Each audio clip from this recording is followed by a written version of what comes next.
only four-bore suppressor. The regular falling block four-bore first.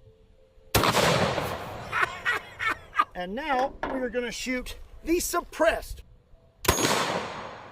Quite a difference, not only in sound, but also recoil. Well, I have here a Ballistic Dummy Labs zombie torso, and I'm gonna cover it with some Premier Body Armor Level 3A soft armor.